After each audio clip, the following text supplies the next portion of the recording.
Okay, welcome back to Script Camp. This week we are getting going on our Halloween themed classes. So we have a couple of these coming up this week. Right now, this Friday slot, we're doing Creature Feature. This is a free public class for everyone. Next week, we're doing a class on found footage. That'll be in the same time slot from 6 to 8 next Friday. So come check that out. And thanks for joining today. Let's jump right in. This is part of our feature boot camp, or it's kind of disconnected from the boot camp, but in this time slot, there is a boot camp series that runs pretty much all the time. Every time one of them finishes, we start a new one. The upcoming themes are going to be action horror for features and post-apocalyptic theme for pilots, kind of Halloween adjacent type of themes. And those time slots are going to be features on Sundays, 11 to 1, and pilots on Fridays, 6 to 8. Novels continues on Saturdays, 12 to 2 on WordCamp through the end of the year. Not too late to join any of those. If you've not yet signed up for Skill Camp, you can do that today if you want to and get instant access to every event on every server. You can check out our website at skillca.mp and click on Enroll Now to indicate that you want to join any of these great courses. You can also check the schedule to see everything we have coming up. We have events pretty much every single day, as you can see. So we hope that you join us for either our classes, which are going to be for our supporting members, or any of these free other groups, events, swaps, and workshops.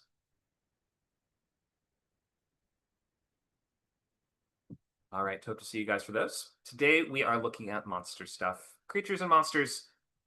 I gotta love these because I grew up watching these from the VHS Godzilla movies that my brother and I would rent, all the weird kind of Godzilla spin-offs, and these low-budget kind of like kaiju movies from mostly Japan, and largely from the 80s and 90s. I also grew up watching these Sci-Fi Pictures original monster-type movies on the Sci-Fi Channel, which you basically think of an insect or a scary animal of some kind, and it has been merged with some other animal. We've seen Croctopus, we've seen Sharktopus, we've seen Sharknadoes, we've seen Mansquitos, you name it, and Sci-Fi Pictures has done an original creature feature about that animal. So hard not to just love that silly kind of bad CGI, rubber suits, and all that stuff in the great tradition that of movies from the 50s like Them and The Brain That Wouldn't Die. So we'll start today with an overview. We'll look at some different plot types, discuss some of our favorite creatures and monsters from movies, look at some themes and origins of different creatures from folklore, science, and natural origin. Creature design, which starts with visuals, and might move to abilities or limitations, things that your creature can and cannot do. We will look at human characters and archetypes, body count, which is talking about how to choose who gets eaten and when. And then we'll wrap up with both exercise and also open lab for your feature-related questions and projects. If you're working on a logline or trying to think of or you're developing whether it's a creature feature or some other feature idea that you just want to share and get some feedback on, then we'll have some time towards the end of the class to do that for the last 20 or 30 minutes. Okay, so plenty to get into today. Let's start with our definitions of the genre. So a subgenre of horror film that revolves around characters struggling to survive and defeat antagonistic monsters, whether they are natural, magical, or scientific in origin. So the monster is a huge selling point of this kind of movie. And these are actually coming back to the point where I've talked to a few producers in the past year that even said, we're looking for a new way into the creature feature. But they get very specific about the kind of stuff that they want. And once they get like really attached to a certain idea of the kind of creature they want, they have a hard time branching beyond that. So you can definitely pitch these even now, but try to keep your locations limited, try to keep your cast limited, and cost is always going to be a big factor here. It's harder to do the sort of rubber suit bad CGI movies than it used to be, but there's still always going to be a market for these. And you can find interesting different ways to do it that sometimes don't even require you showing the creature that much at all.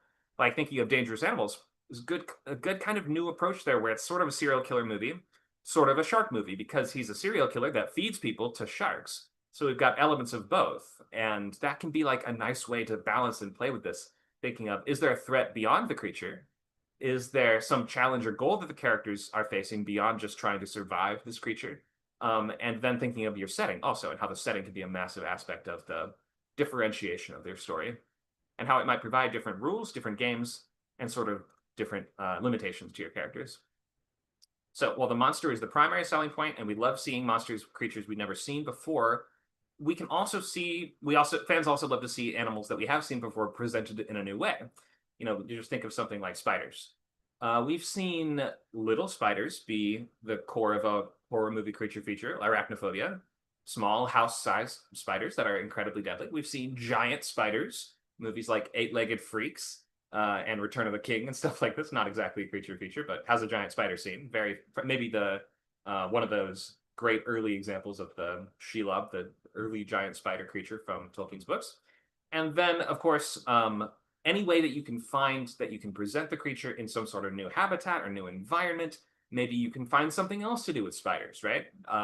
Is there a version where we have the serial killer that has the pet spiders, or we have that's kind of like the collection, right? Where he kind of he's like an anthropologist almost that has like a room full of different exotic insects that he uses to get his victims.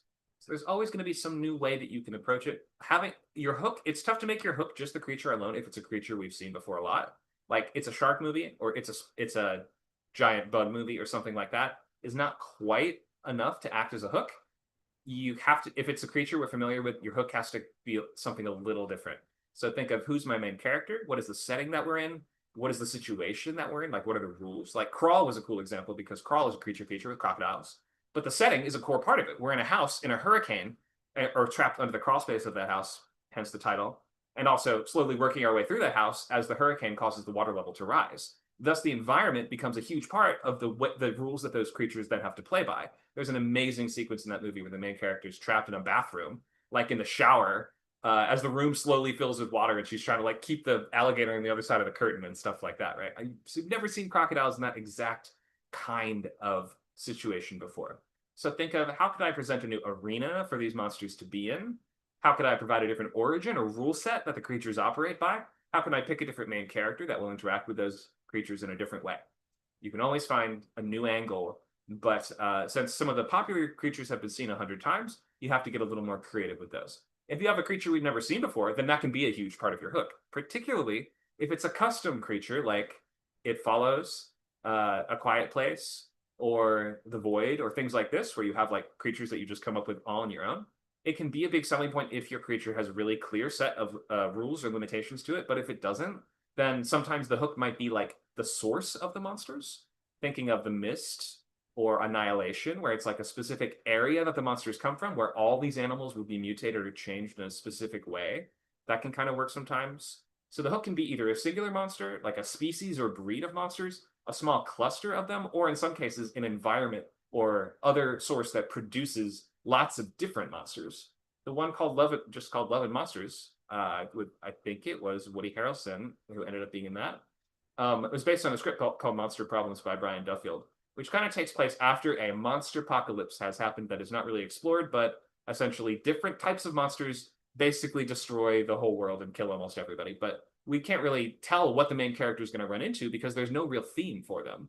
It's like any monster can be almost anything. The only theme is really that they aren't from existing pop culture. They're kind of all alien mutant type creatures from, it seems like, some other dimension or something like that. So it's helpful if your creatures all have some sort of source point in common with each other. They're not just like completely from different things, unless you're doing something like Cabin in the Woods, in which that becomes, again, the point. That is, the source is just horror media or like horror stories of all kinds, in which case we would accept and find congruent that monsters could have many different origins or have many different abilities. So this genre is not going to feature ghosts, or there may somehow be ghosts in the movie, but like that's not going to be the creature. The creature is never going to be ghost. Why? Because ghosts are human spirits. Maybe you could. There's a couple of ghost shark movies out there. Maybe we could kind of count those. But in any case, we don't do ghosts. No zombies. Although zombies do have some sort of more animalistic behaviors in some ways, they cross the line too much into a different subgenre. So I just think we can't quite count zombie. Lovecraftian gods. The story might have them, but only if there's other creatures present that are more of like the front and center selling point of your story. And even certain Lovecraftian books do feature like heavy use of creatures, thinking even of like the dog people from the subway from Pickman's model and things like that. That might have kind of like elder god origins to them, but they just don't really matter, or they don't come up in the story, or they only come up at the very end. Monster Problems is like this. Stories like The Midnight Meat Train is kind of like this, where it's like it seems like a serial killer, then he seems like a monster, Then by the end, you're like, wait, no, he's working for demonic overlords or something like that. A lot of Clive Barker stuff will kind of bleed over and cross the line between these. We're not going to count vampires. We're not going to count werewolves, with some exceptions, except when werewolves are presented as like these uncontrollable monsters that don't have that much in common with humans. Like Dog Soldiers, the movie, I would say is a lot closer to creature feature than sort of human evil. Robots usually no, unless again that robot is there's an episode of Black Mirror that takes place in some sort of horrific apocalypse where the population has been decimated by drones, in which the little robot dog is kind of played as like the central creature monster of the movie, and it totally works. So maybe certain kinds of robots, but the smarter they are, the farther away we get from the idea of a creature. Serial killers are out, witches are out, nice and non-scary monsters maybe, and your hero finding a way to either temporarily or even permanently team up with the monster has a great tradition to it.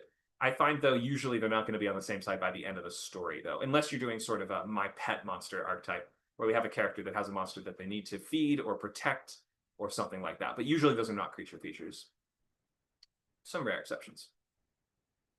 Just anything that is too human or has human-like intelligence, we are usually not classifying as a creature. Predator is more of a slasher slash action kind of movie, but Predator himself uses technology and gadgets and strategy and tactics, and uses more human or human-like tactics. So we would generally not consider Predator a creature feature, whereas Alien is, because xenomorphs are, although they're a bit smarter than normal animals. What does our character say? How do they cut the power, man? They're animals.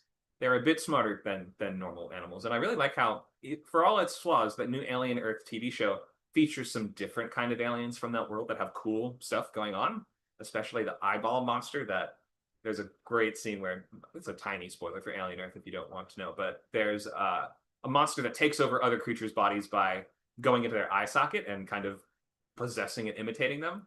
And the other characters are theorizing that it's just a dumb monster, right? Like, it's not that smart. And we have a character like, no, you have no idea. He writes down the first couple digits of pi and holds it up to the monster in its tank, and it just stomps its foot to sort of indicate what the next digit of pi would be. So that I thought was a cool hybrid of like really monster, really alien, really monster-like, but somehow has some sort of advanced intelligence that we don't even like understand exactly. So that was a cool mix of different styles to me. I thought Alien Earth, for anyone over, started strong, but by the end I was like, this is not working anymore. Some of these choices are just too much to accept. Question from Cinnamon: do you consider the Thing a creature feature? Yeah, definitely. Although shapeshifters do ride the line, because shapeshifters sometimes have more of that kind of advanced intelligence. The Thing, though, is more like an animal that just happens to take on human form because that's what's nearby. And so it is operating more on animal logic than human logic, for sure. So yeah, The Thing, to me, is one of the all-time great creature movies. Speaking of which, segue into our favorite ones. Let's get into it. I'll start off with a couple highlights of mine, and then I'll open the floor. You guys can weigh in and tell us, what are some of your favorite movies in this subgenre? What are your favorite creatures and why? All right, let's start with a few of mine.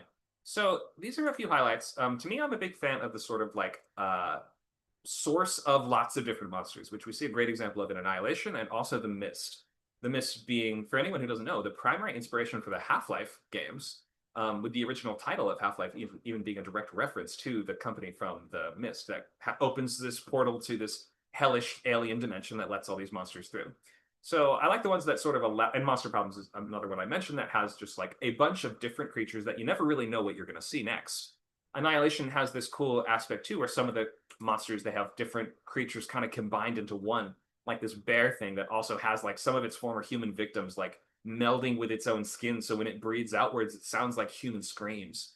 Like I think that is just such a creepy scene. It's such a I didn't love the movie overall, but the idea of the kind of radioactive alien zone and all the different sort of monstrosities and mutants it can create is just really cool. The Thing I mentioned before, I love that quality of you never know what you're going to see next. And though it is the same creature every time, you never know exactly what it's going to do. And it has all these things that it can do that were just like there. It's a like, you know what its rules are, but it still is always surprising. Like, for instance, we know it absorbs people, it takes over their bodies, and from that point, every cell of that creature remains sort of part of that hive consciousness.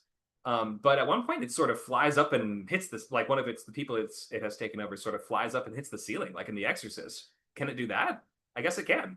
So yeah, I love the surprise that you get from just like a wide array of different creatures. The ruins and Splinter to me are just one single creature, but I really like the originality of these. The ruins is based on a book, where Splinter is, I think, maybe even straight to DVD movie from 2008.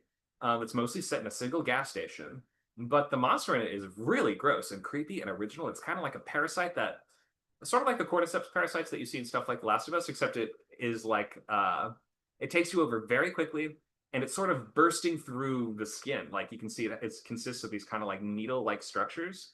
And it has this sort of like spiky quality, like it's barely even being contained by its host, and it sort of snaps their limbs all in different directions and makes them crawl around and barely even resemble the animal or human that they are anymore. So I thought that was a particularly ghoulish one. And then the ruins is a cool one too, where it's part of the hook is the setting, which the characters are all trapped on top of an ancient temple or pyramid in the jungle, and then part of the hook is the creature itself, which is a plant, or not just a plant, like not a potted plant, but this uh, like a vine that is totally overgrowing the ruins themselves. And the locals have kept it confined, and they don't ever touch the pyramid or go towards it. But it is a carnivorous plant that can do some unexpected things. For instance, I love the part where it lures the characters into the deeper part of the temple because they think they hear a cell phone ringing, and they keep hearing it. And they're like, "We got to get the phone." They keep getting deeper and deeper until they see it's the flowers making that sound. So it can sort of imitate noises. It doesn't really have human intelligence, but you get the idea that it's using that sort of like imitative ability, like a lure. So yeah, good combination of unexpected. Plus, we just don't really see it a lot. Killer plants. That doesn't sound that gross or scary, but it's extremely gross and I think pretty scary. So well done on the ruins. All right, let's hear your guys' ideas. Maybe we'll start with Dakota. Do you have a favorite creature or movie that you want to tell us about? Oh, it's first of all, I love this subgenre. It's one of my favorites. I think that if I really had to boil it down, one of my favorites is from Night of the Lepus. The It's a B rabbits. movie. Yeah, it's the rabbits. Yeah, it's great. It's great because of how bad it is. For those that don't know, Night of the Lepus is a creature feature from, I believe it's like it's either 1962 or 1972. One of those 2 years, I can't remember. It has Janet Leigh in it, and that's the only person I know. Janet Leigh. Um, anyway, rabbits that are radioactive and they go around and destroy this town basically. Um, and the thing that's really fun about this movie is how creative it is. So this was before CGI. So they built diorama sets and unleashed rabbits, like real rabbits, onto this diorama set. And even though you can definitely tell, you can see like the end of the table on this diorama set. You can see where the crew is. Like you can see like the light rig, you can see everything. Okay. They may as well have not had any like lights off at all. Like, I mean, you could just see everybody on the crew, but they used what they had to the best of their ability, and kudos for them for doing it. It is a wonderfully bad movie, and I love it because of that. I think the best thing about it is that they had a very, very, very small budget. And they still managed to make something that was entertaining, even though it wasn't meant to be comedic at all. Um, and they barely had the budget for blood. Like, I mean, this was ridiculous. It still is fun. So yes, you can make a creature feature with very little money, and Oh, still have it be fun. there's a great tradition of And that, low budget yeah. creature features from the 50s and 60s. Oh yeah, and this one's just fun. Like it knows what it is. It's not trying to be super serious. It's not really that scary, to be honest. It's just a good time. It really is. If you haven't seen it, highly recommend this one. This is just it's just fun to watch. It really is. It's great. Thank you for that. Luke, do you have one for us? Go ahead. I got several. Predator, Gremlin. Some of these might be disqualified based on your criteria. I didn't catch all of those. All good. Arachnophobia is a fun one, but my favorites, Tremors. Tremors is one of my all-time favorite movies, and it's definitely a creature feature. Mimic is a really good one. Guillermo del Toro designed the monsters. They're like giant cockroaches that mimic human beings, and they hide in like subway tunnels, and just the concept is really fun. Um, and then a couple of like cheesy B movies. There's Zat, which is about a scientist who turns himself into a fish man and goes on a rampage, and it is god awful. And then one that is actually entertaining is called The Brain. I love The Brain. All right. Thank you for that. What's that movie from? The Brain? Is that sounds like an older one? It's late 80s, I think. Yeah, that one. Yeah, look at that. Wow. It's an There it actual is. brain with a face. It's so goofy. I love it. Thank you for that.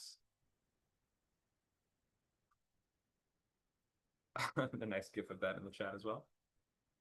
Um, that's a yeah, these can get really silly, and it's sometimes hard to even tell exactly how serious they are if you're not exactly aware of what the filmmaker's intentions are. And some of them are intending to lean into the silly campiness. The Sharknadoes of the world are not exactly trying to win Oscars or terrify anyone, but they are just having fun with it, and there's room for that in this genre, absolutely. So our main plot types are going to be adventure, survival, and mystery. With the mystery usually being what is the creature and how do we defeat it. So, in terms of adventure, that usually comes with an exotic setting or location or an objective that requires us to go into that place. And usually these are going to be escort type quests or retrieval quests. Or in some cases, it's like we have to just get out of this region or something like that. It might be like an escape type of plot line, like a chase sort of thing. A lot of it, we see this in the sort of Jurassic Park tradition in terms of there's an exotic island. We need to go to the island and get something or get someone or do something and then try to get out alive. The survival storyline, usually this is going to be more advantageous for the lower budgets because this is going to almost always be a siege style setting where we have one central location. The creatures are trying to get in, your heroes are in the place, and they need to keep the creatures out. It's that simple. And there's a lot of movies like that. It works great. It's a really, really effective plot style, the sort of siege survival. The Feast movies make great use of this. You know, The Mist all takes place in this grocery store pretty much as monsters try to get in. Like the Blank of the Living Dead series, almost all centered on a singular location. Although I mentioned the zombies are a little bit of a different genre, but still same idea. And then last we have the mystery type, which is almost always going to be centered around figuring out what is the monster, how to defeat it. So in The Thing, we have to figure out, first of all, who is the monster. Like it's one of us, or it is multiple of us. It has overwhelmed and taken over members of our crew. So we need to figure out who it is and how to stop it. And yes, it's survival, but the characters actually need to proactively get to the bottom of something in order to resolve the threat. Some movies are combinations as well. Like Annihilation is sort of adventure, sort of mystery. And then some movies might kind of also change plot types at a certain point, where like for the finale sequence, maybe it's a survival sequence or something like that. So don't take this as like the entire movie they have to only be doing one thing. But this just might help you orient in terms of what should the characters basically be doing in the movie. All right, let's look at some monster origins. We'll start with natural. These are actual existing animals. They might be some rare lost breed, like in Arachnophobia, where it's like these are exotic spiders that no one's ever found before. They might be infected with some sort of virus or drugs or some other science thing, like in Deep Blue Sea, where they're genetically engineering sharks. Or magic, where in the book we are to believe that Cujo might be possessed by some sort of supernatural monster that's hiding in the kid's closet. Although the movie does pretty much completely remove that. Or it might just be a particularly huge member of its species. It could be driven to aggression due to some sort of external interference or damage to the environment or some other human influence, which often ties into the theme of that story.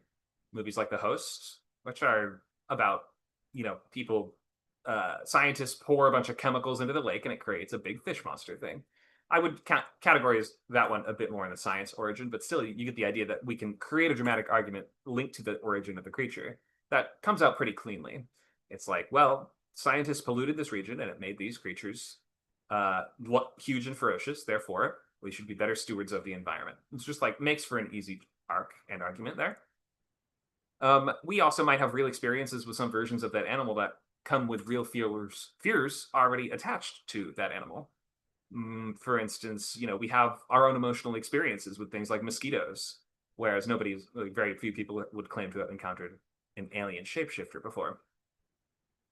Peter Benchley regretted his novel Jaws leading to the widespread demonization of sharks, though, and certain other storylines might kind of imply that that animal is dangerous or violent, so just something to be aware of.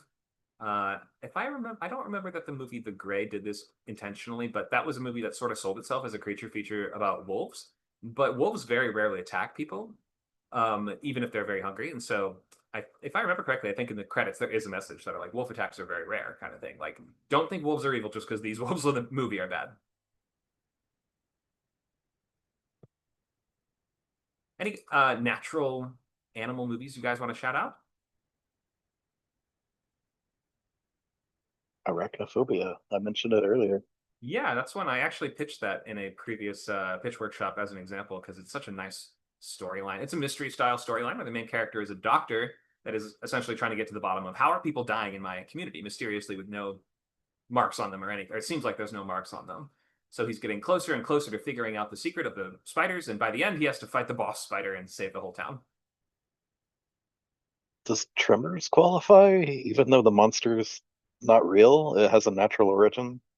Yeah, that's kind of like I guess it's like some lost species or something. Did they clarify why it Yeah, awakens or why it sort of shows up? not really. They don't.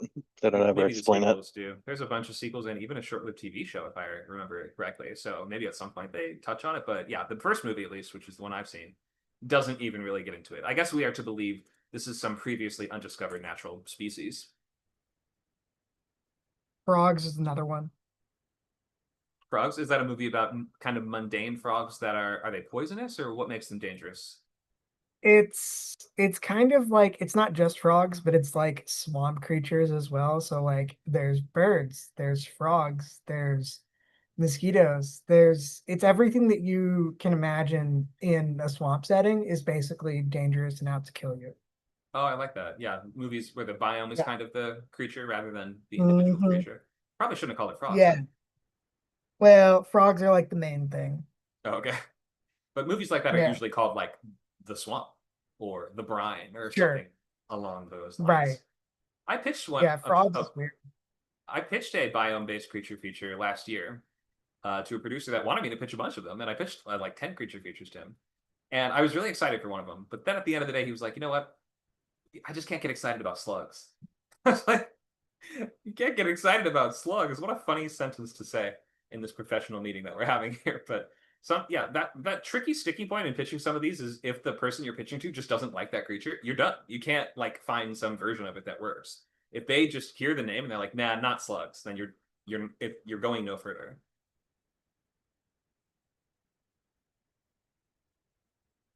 All right, science. Oh, go ahead. Speaking of Peter Benchley, there's a book he wrote called Beast, and I'm pretty sure they turned that into a movie. It's about a giant octopus. Pretty fun monster. There. Beast octopus movie, I think. Yeah, 1996. Yeah, it's Yeah, probably yeah, that's the terrible. one. Looks like a miniseries, actually. I bet that was on Sci-Fi. Yeah, that's a safe bet. Just looking at it and given the year. All right. Yeah, look at that. Incredible special effects here. Terror runs deep. Well done. Well done, guys. You gotta have a good tagline for a creature feature. All right, science. So this is going to include some natural creatures from other worlds or dimensions, like they're natural to some other place that's not our world. Or it could be creatures that are mundane to the Earth, but that have been modified through science fiction means of some kind. I mentioned the host, which the opening scene is the dumb, negligent American scientists are like, well, first of all, the Korean scientist is like, hey, what should we do with all these chemicals? And the dumb American scientist is like, what do you mean, what should we do with them? Get rid of them. And he's like, are you sure? And he's like, yeah, I don't care what the consequences are. And pours them down the drain. Guess what? Creates a giant fish monster. So you can look at natural creatures that have been modified here in some cases. This origin allows you a pretty wide range of possible creatures, including ones that are completely made up, as I mentioned, like A Quiet Place, where they follow just whatever rules you want. They're aliens from a world where they don't need to see to be the dominant species. I'm not exactly sure how we're saying they got to Earth. Maybe we'll find out in the third one. Having a strong central rule, weakness, method, or principle can be a good idea, though, like in Quiet Place, where it just makes it easier pitch if you're like, it's a monster that can't blank. It's a monster that attacks you by blank. It's a monster that travels through the internet. It's a monster that can hear when you're moving. It's a monster that can't go in the light. Some just really simple central rule can be a good idea here if you don't have one. You can get pretty goofy and over the top with science origins if you want to. There's a strong tradition we mentioned of cheesy, low-budget science-type monster movies, and there will always really be some kind of audience for this. Any movie that is centered on animal-like aliens as the central selling point, that is going to be the science monster origin. Any good science creatures you guys want to shout out? The Blob. The Blob, yep. I just had that one right there. Yep, the Blob comes from a comet, I believe, and so is some kind of alien parasite. Not just this Tremors. Oh, okay, maybe Nacho knows something else about the origin of the graboids. Do they have a scientific, were they created by some mad scientist or some accident or something? Perhaps. Not really a creature feature, but the Demogorgon or anything that comes out of the Upside Down, that's kind of science origin. Oh yeah, no, Stranger Things has a huge creature feature element. Every season has like different monsters that we find, almost all of which are coming from I guess all of them, literally all of them, are coming from that same shared source of the Upside Down. Yeah, which is a dark dimension with the messed up science type monsters and also people that have been trapped there and mutated in various ways. We talked about Zat, who turns himself into a fish man. That, sure. Or Shape of Water, which is sort of another recent take on the fish man. That's a good one.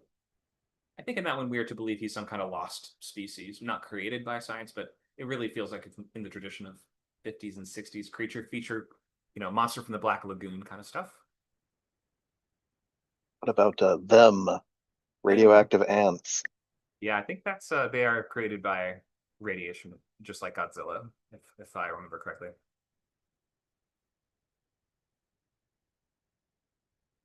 So, folklore and magic. This is our third major origin. This subgenre tradition allows you to draw from worldwide myths.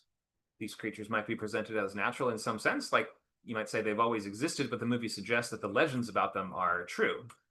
Thus, the answers, meaning the way that the methods the characters must use to defeat the monsters, often can also be found in that same tradition, requiring research, the help of some sort of cultural expert, or otherwise immersing in that culture in an effort to understand and overcome these creatures.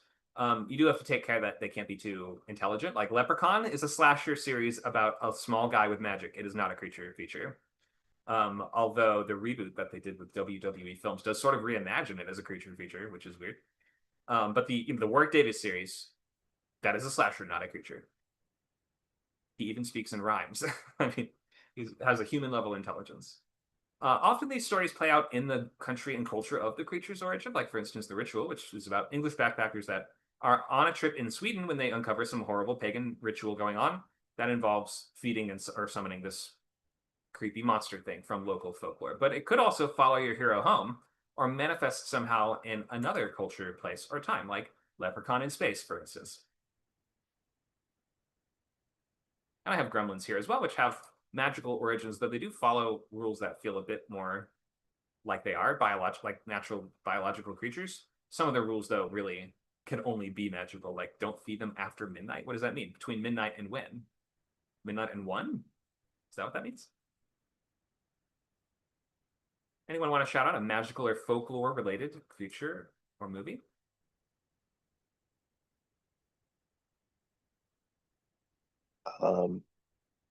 Does the Babadook count? Yeah, the Is that a Babadook creature is feature? good question. I thought about that. It's kind of halfway between creature and a ghost. because it's not like it does seem to be able to shapeshift and utilize the character's past against her, remind her of her trauma and stuff like this. But it doesn't. It seems to be doing that in almost like to consume her more than to torment her like a person would do. Like it's not really a human-like intelligence exactly. Maybe it's like Sure. feeding on her grief. It kind of does split the difference and ride the line because it has animal-like qualities as well. So I'd say yeah, half and half between creature feature and spirit. Jeepers Creepers is another one that's like, is that a slasher or a magical creature? And it starts as a slasher, but it turns into a magical creature at the halfway point. I just had a good one and I lost it. Yeah. Folklore monsters. What would you say the monsters from Arcadian, or I don't remember where they come from. Is that science or natural? What is Arcadian? Remember?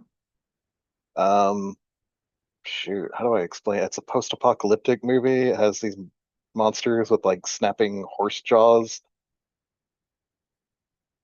With Nick Cage. Nick Cage. I have not seen this. Yeah, My God. that's pretty good. Pretty decent. It's kind of creepy monster design for sure. Yeah, look at that. A donkey mixed with a velociraptor. And they just snap their jaws like it's really kind of creepy. Wow. All right. Yeah, looks pretty magical to me. Oh, Nacho Hmm. has a good one. La Llorona, yeah, Wendigo. There's a bunch of those movies.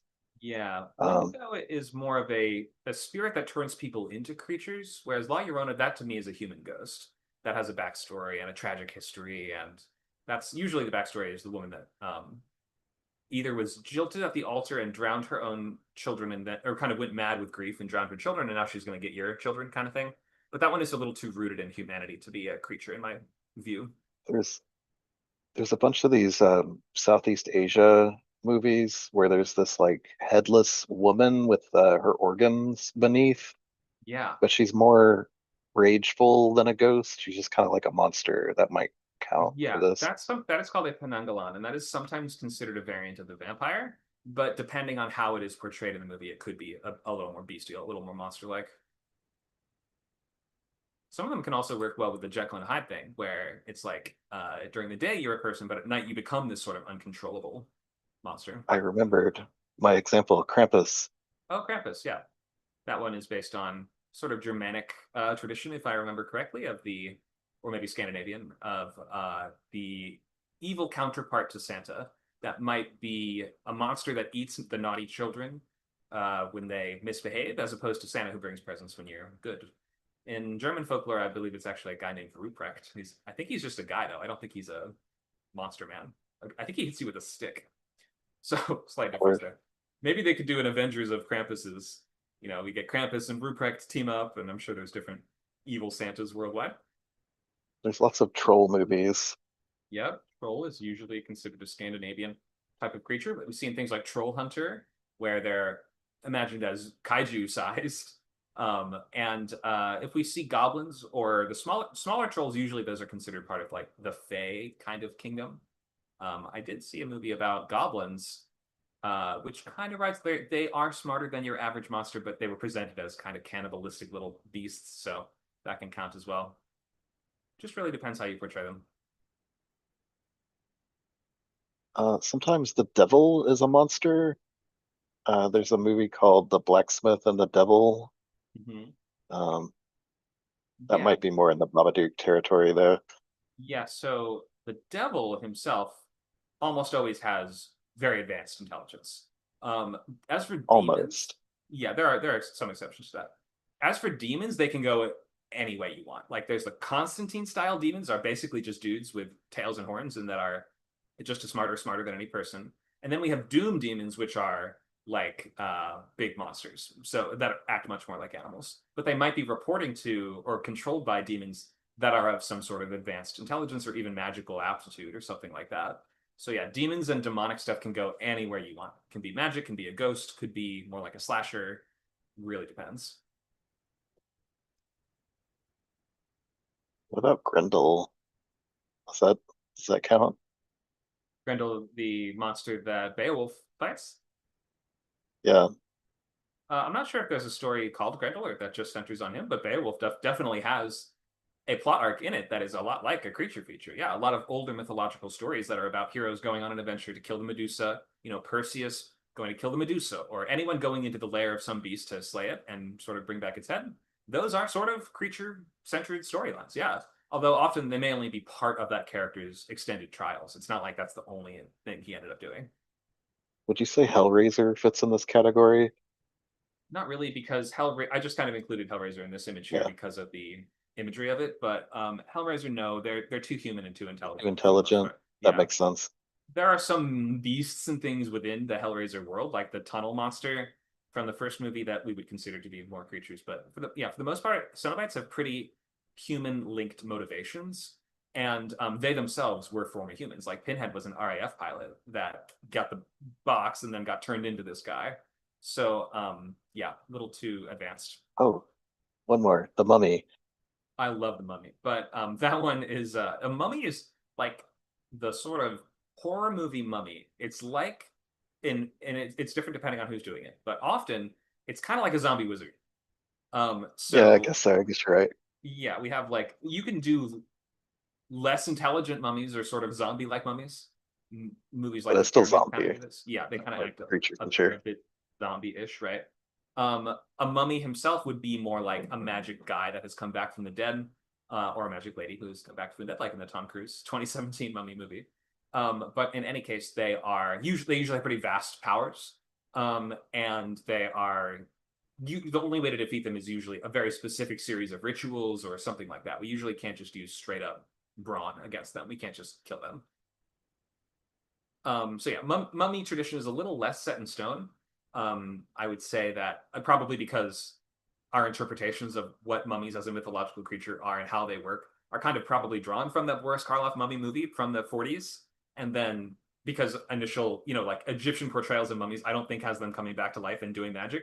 So that's kind of like an Americanized interpretation of what would that creature be if it were to come back from the dead.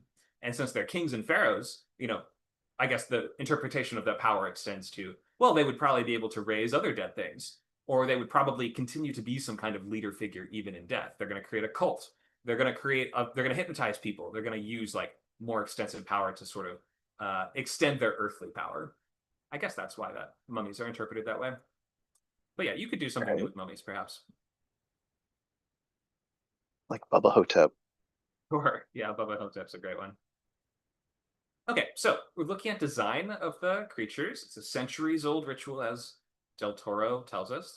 Some of our first stories ever told were "Bear in cave, don't go in cave," or something in cave. I went into cave. Bad things in cave. I'm gonna guess what it was, but I don't actually know for sure.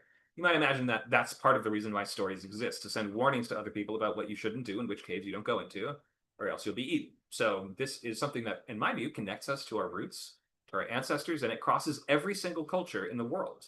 Every culture has monster stories, just like every culture has ghost stories, just like every culture has dragon stories, just like every culture has love stories. These are things that are universal to the human experience, and everybody understands what monsters are. Little kids, the elderly, they cross languages, they cross borders. But the things that they can do and the way that we interpret them is going to be different in every incarnation.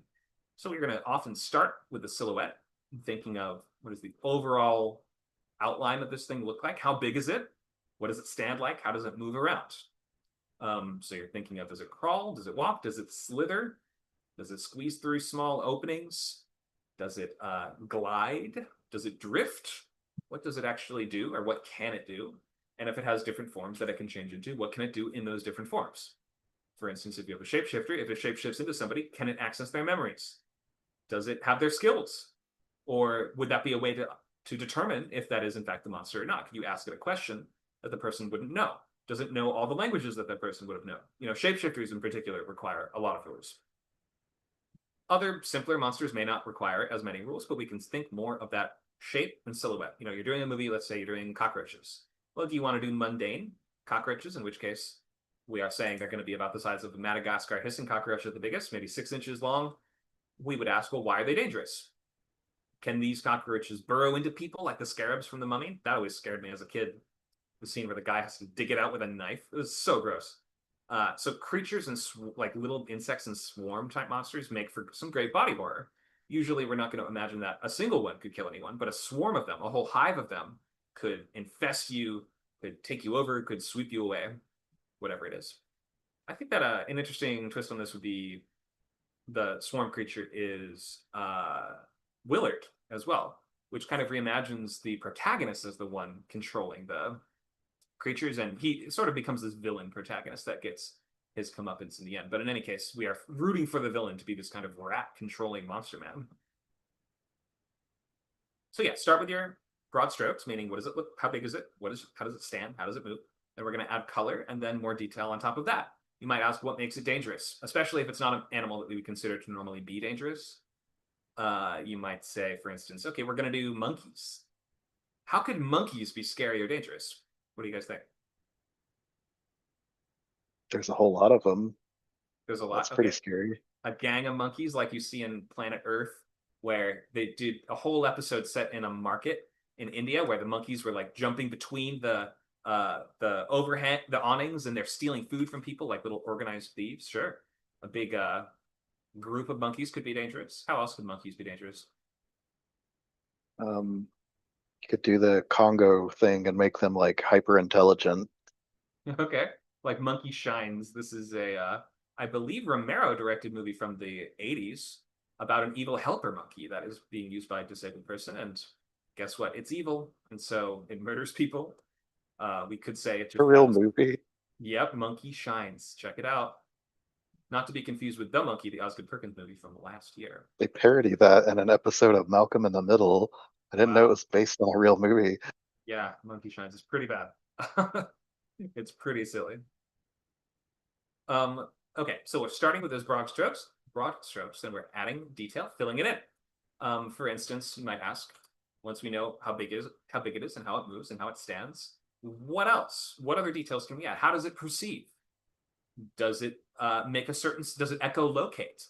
Does it have to place its hands and its eyeballs in its hands and then hold them in front of its face with its fingers like these kind of eyelashes, like this monster from Pan's Labyrinth?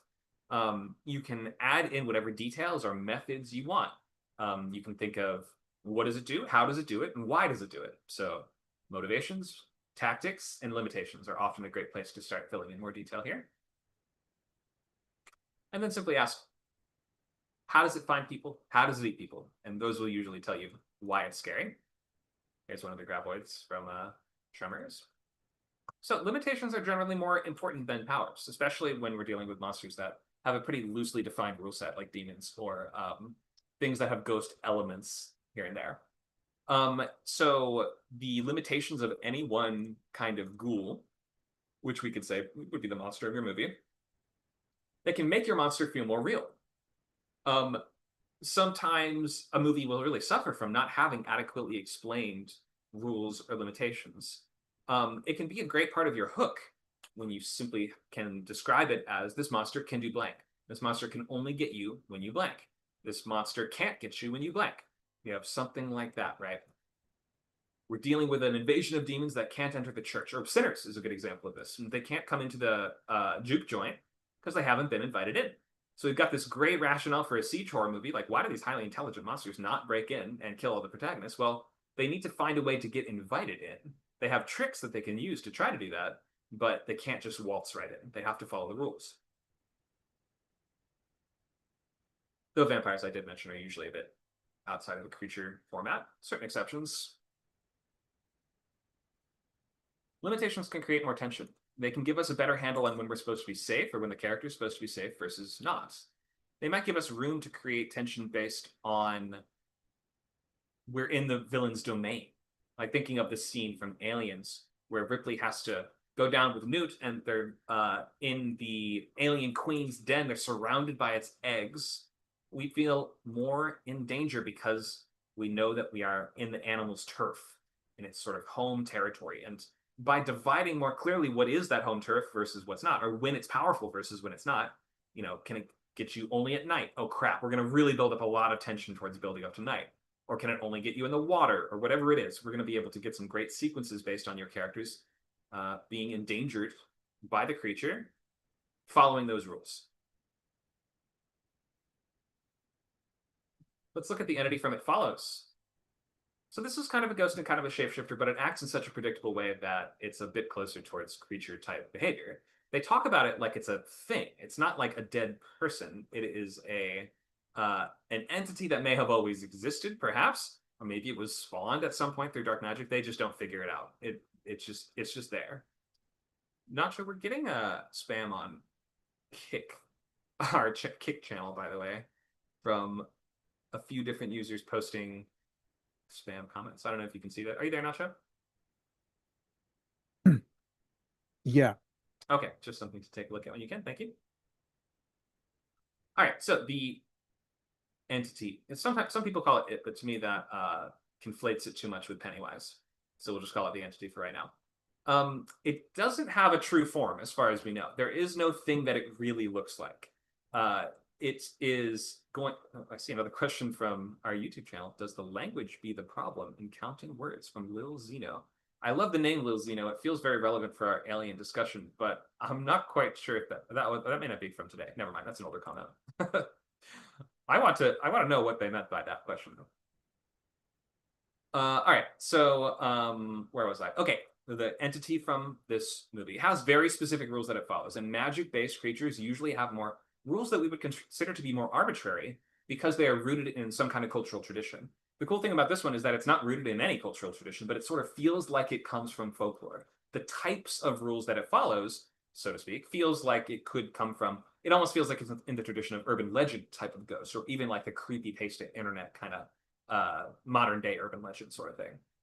So let's look at the rules. Now, rule number 1, it is invisible to everyone except for the people that are infected by its kind of disease that it spreads.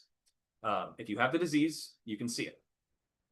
If you have the disease, the creature starts pursuing you very slowly, but at a steady and even pace, meaning it is walking towards you in a straight line at all times. It does not pick up the speed or urgency of its pace, but it does not stop or get tired, and it will catch up with you at some point. If you want to get rid of it, you have to have sex with someone, and that passes it to them, but you still have the disease that will allow you to see it. So you can still see it, but it's no longer targeting you. That places you in its chain. So now you're in the chain if you're within the group of people that have had sex with someone while they have the disease. When you're in the chain, the monster is always going for the last person in the chain, meaning the person whom the disease was most recently passed to. It swivels its attention towards them. It's almost like a robot like that, right? Like it follows rules not because it wants to, but because it just does. It just does what it's almost programmed to do. So then it starts walking towards them. When it gets to someone, it kills them. I don't really know how. They don't exactly show it in some kind of violent way that involves like sometimes tearing their limbs off or breaking or snapping their limbs. It doesn't really matter. The point is later people find them and they are dead. The only way to get saved is to have sex with someone and therefore give it to them instead. When the monster kills someone, it then advances up the chain, meaning it will then target the most recent person who had it, and then the most recent after that, and the most recent after that. Does that make sense to everyone? Makes sense to me. But I've seen the movie. Right, yeah, seeing the movie would clarify it a little bit, but it has that kind of chain letter sort of quality to it, where it's like, copy and repost this to 5 people or else you're next. It's like, what if that was real? What if it actually worked that way? You have to spread it in order to temporarily get it away from you. The only other rules are, 1, it knows where you are. You can't hide from it. So you it magically is aware of your presence at all times. And the other last rule is it can look like to people that have the disease, it can appear as anyone at all. It sometimes strategically chooses who it's going to be, which is like pretty much the only point of human type intelligence is, I guess, in its curation of who it decides to appear as.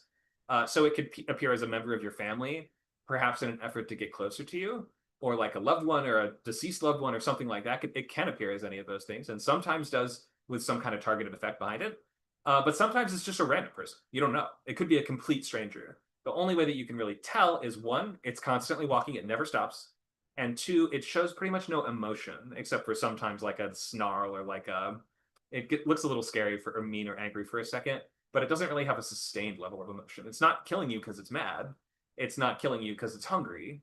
It's killing you because that's what it does. Okay. So that's kind of a lot of rules, but within the world of like folkloric urban legend based ghosts and spirits and stuff, it makes sense to have those sort of more arbitrary rules behind it. It doesn't have to be realistic. In fact, it shouldn't be realistic because nothing about this would ever actually happen. But the characters can still utilize the system to defeat it. Like, we know it's always walking towards us, so can we trap it? And later they find out, oh, it's corporeal. It's not. It's tangible, right? So we can shoot it. We can find out where it is by making it walk through flour or water or things like that. We can locate it and we can harm it like a biological organism. It's not a ghost. What are some other ways we could potentially defeat this entity? Or at least get away from it for a long time?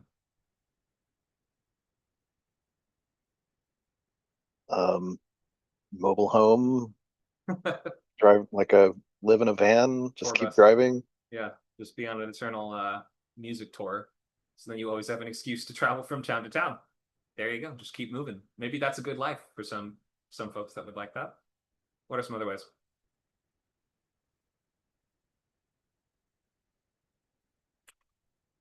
Is it strictly land-based? Because if so, get a yacht. Yep. We don't really know is the answer. The characters don't try crossing the ocean or a massive body of water, so we're not sure. It can go into water and it's not harmed by it. We know that much because at the end they try to find out where it is by making go into a swimming pool. So I think it can either swim or walk along the bottom. Not sure Not much. just a treehouse. Interesting. Yeah, we're not sure how it can really climb. Maybe it can't. They just don't try it. So I good think they question. show it on a roof at It one does get on a point, roof. Yeah, so we just don't know how the heck it got up there. So it I can guess probably it can- climb. I guess it can climb. Yeah, and it can walk. It can climb through windows, and it can but it is stopped by closed doors. So yeah, you can find just staying out of its reach is probably a good approach. If it's stopped by closed doors, you could build a bunker to protect yourself from it. Yeah, that could work. Characters, yeah, stupid character. Why does none of them get into a nuclear prepper bunker? Are they stupid? You know what I mean? Come on, child's play. Get in an airplane. Space station. Yeah, go to space. Move to Mars. Yeah, characters don't try any of this. You guys are smarter than them. Yeah, we at least would understand that you could take a trip somewhere on your plane and then it's not going to get to you for a while. So you could just if you're rich, it would be pretty easy to stay away from the entity. Just always be going back and forth between New York and LA or something like that. Spend a week in one place, you spend a few weeks in the other. Yeah, just never stay in one place too long. You might even be able to track it somehow. I would try that if I were them. I would try, get the Jurassic Park rifle with the little bleepy chip on the dart or whatever it is. See if we can track it. All right, how about this? You start a sex cult and you make everyone have sex in an order. So you have 100 people between you and the entity. Okay, now you're getting into it. The sexual Mobius strip of partners that constantly are banging each other so that it keeps changing its target. Okay, yeah, I don't think we examine what happens if you get with someone that has already had the disease. I don't know if it maybe it does something else if you try that little trick. Mostly creatures or certain spirits and monsters in movies can see through such cheap tricks as these. But good thinking though. These are things that your audience is going to be wondering. And if you look at the criticism of any movie that has a strong rules-based creature, the first thing is going to be, why didn't they do blank? I would have done blank. So you pretty much always want to give your characters some version of bringing up that idea, or at least suggesting different ideas. That it's okay if they don't get to everything, but it will annoy the audience if there seems like an obvious solution and the characters don't realize it or use it. They should just go somewhere the monster would be and would not want to follow them, like a Nickelback concert. Certain monsters might be upset by that, yeah. Or you could see even in Last of Us, where did they build Jackson, right? It's in the middle of a snowy, very cold state. The idea being that zombies freeze during the winter. So most sort of zombie world type civilizations will be set on either islands or in frigid areas.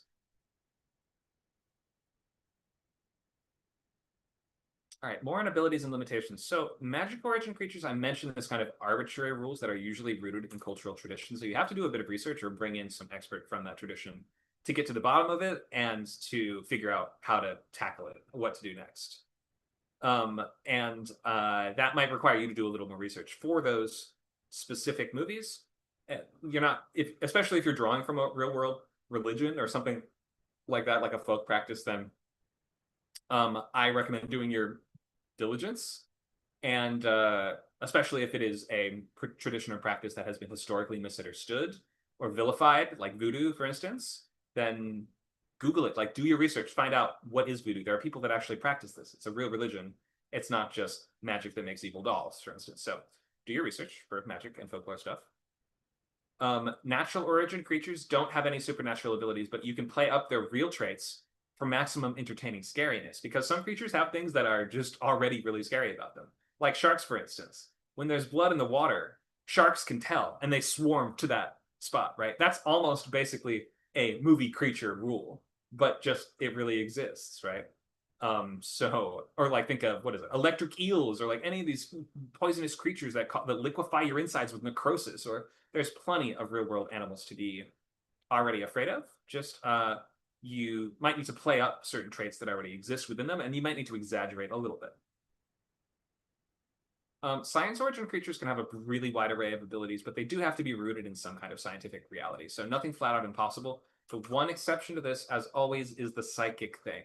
And that is this idea that certain creatures might have either some form of psychic communication or hive mind, like the xenomorphs from Alien. The more movies in we get, and Alien Earth kind of dives into this more.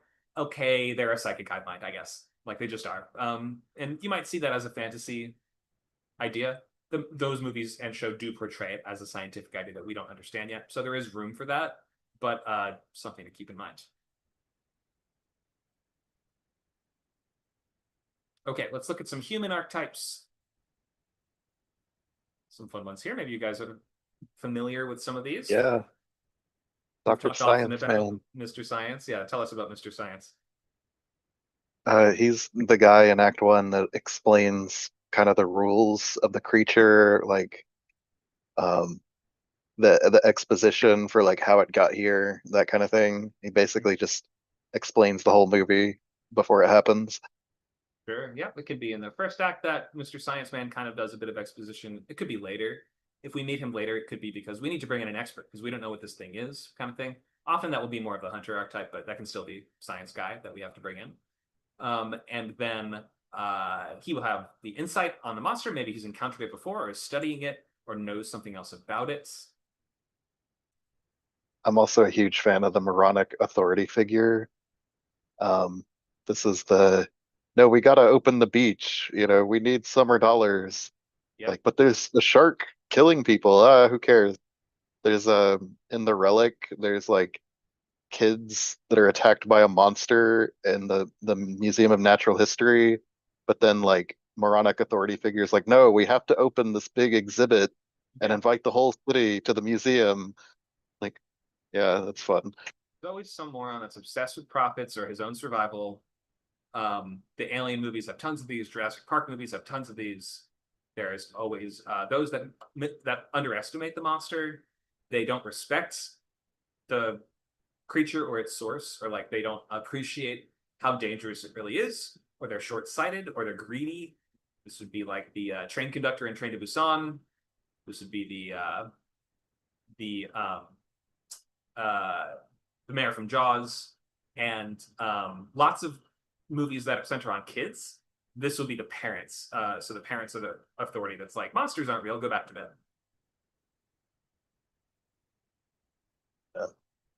The survivor is kind of like the person that knows how to deal with the monster because they've already fought it. A lot of people maybe don't take them seriously or something. This might be Sarah Connor in Terminator 2, or like Ripley in Aliens. Yep. It's a fun archetype. Yeah, exactly. So, and then I've included Helen Hunt's character from Twister, which is not a creature feature, but has a lot in common with them. Like, it basically is a creature feature about tornadoes, wherein she's the expert that when she was a child, tornado killed her father, and now she has dedicated her life towards hunting tornadoes, so to speak, and figuring out how to prevent damage from them and mitigate the worst of it. And yeah, sometimes this is kind of a Cassandra style character, like Ripley in Aliens, where she's like, I'm the only one that actually knows how bad this is going to be. Don't go onto the planet. Don't interact with the creatures. Don't try to train them. Don't try to sell them. don't try to turn them into weapons, but everyone's like, you're just a dumb broad. You stay out of this, all right? And they don't pay any attention. Or please fall on deaf ears. Would the hunter, would that be like Reba McEntire and her husband in Tremors? Usually the hunter archetype is somebody that is brought in specifically to deal with the monster, whereas I feel like in Tremors Oh, they just okay. happen to be members of the town. But like I think in the later Right. movies they do. I think in the other movies they do more. They are like the graboid hunters. I've seen clips from They the might movies where they might actually be then the salt of the earth local protector then. yeah, in Tremors that's most of the characters, because that's mostly a story about the different ensemble residents of this town. None of them are really experts in what they're dealing with. But the Salt of the Earth local protector is, I would say, our most common protagonist archetype, where we're looking at either a local authority figure like a police officer or sheriff. This could be a fish and game officer in a movie like Lake Placid. I think that's what he is, or maybe he's the sheriff. Or in some cases, it's like a father or mother. Your Salt of the Earth local protector may be the protector of that family, like in A Quiet Place, but they are not like an actual legal authority figure. Killer Clowns from Outer Space has the deputy is this guy, and then the moronic authority figure is the sheriff. Works pretty well. Oh yeah, that can work great if they're on the same. Like these could all be archetypes on the same team, quite easily, or like within very close proximity of each other. Which ones have we not spoken to? Okay, so yeah, the hunter is like the expert that's brought in to take the monster down. And that might be because they've hunted similar monsters before, or they are a hunter or killer of some kinds. Or it could just be somebody that volunteers to be the one that's like, I will take on this responsibility of hunting it down, and I have some aptitude in doing so. This would be like the old sea captain from Jaws, who has that whole speech about dealing with the sharks in the wake of the World War II shipwreck, like a doll's eyes. That guy. Yeah. So some kind of expert. They may or may not have had a personal encounter. Often they are like that guy is also sort of a survivor avenger archetype. Could But this be good. could this be like the general in like them or like Godzilla or something? This like military figure that comes in with his troops Yeah, to deal I with would the say so. monster.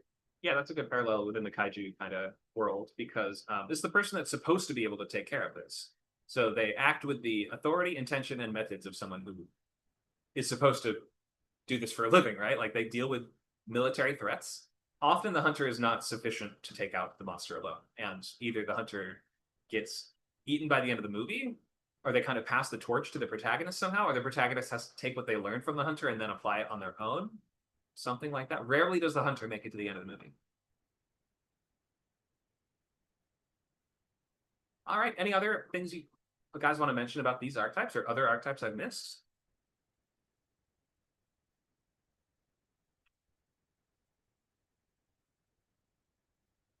The skeptic, that might fall under moronic authority figure sometimes, but a lot of times there is just a character who will not believe that the monster is real, no matter like how much the monster kills people. Um, and they usually die in some horrible way. Yeah, which may or may not be their fault because the circumstances might be ridiculous. They maybe are like, that couldn't possibly be real because looking at the situation, it couldn't possibly be real. But we, the audience, were like, what a dummy because we see that clearly it's real. So that can create some interesting dramatic irony when we have a character that's denying it, even though we're seeing clear signs of it all around them. Anything else I missed here? I was gonna say the survivor, but you have that with the Avenger as well. So yeah, those are both two sides of the same coin. Yeah, the survivor avenger or the hunter often will bear some kind of mark, like physical mark of the creature as well. Whether that is like the cliche is sort of the claw scar mark over the face. But it could be really anything. It might just be psychological scars as well. But something that kind of speaks to that metaphor of them being forever changed by their encounter with this thing. All right. Oh, you know what other good hunter archetype character? Matthew McConaughey's character from Reign of Fire, who's like a dragon hunter, basically. He's got like a gang of post-apocalyptic dragon hunters, and they specialize in killing dragons with skydiving and trucks and various other extreme methods, like jumping at them with axes. It's a fun example. Probably think when I there's- was like 10 years old, that was the best movie ever made. I just want to say. I think there's a guy in Jurassic Park. What's his name? Muldoon or something? He's the hunter in that movie, and he gets Yeah. eaten by a velociraptor, obviously. Yeah, he's the Velociraptor expert that he's in the opening couple scenes of the movie, and he's the one that seems to have everything under control, seems to be the one that understands the predators more than everyone, but then they even outsmart him. So it's sort of like saying, even the expert underestimated and did not respect the animals enough. And then Chris Pratt's character in the sequel series is kind of like the good version of that.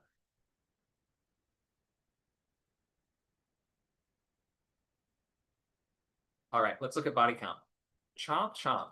Typically, there should be very few survivors by the end of a feature, or at least very few named survivors. It's not like you have to eat the whole town, though sometimes they do. But like a big part of the fun here is whittling down your cast, and that means these are usually ensembles. They don't have to be ensembles, and you can do a creature feature with no fatalities potentially. I don't know if I can name one off the top of my head, because as with most horror, it is almost imperative that you escalate to life or death stakes by the end in order for this to be a believable threat. If it's not willing to or able to kill anyone, do we really believe that it's that dangerous? Maybe. You'd have to really sell us on the threat some other way.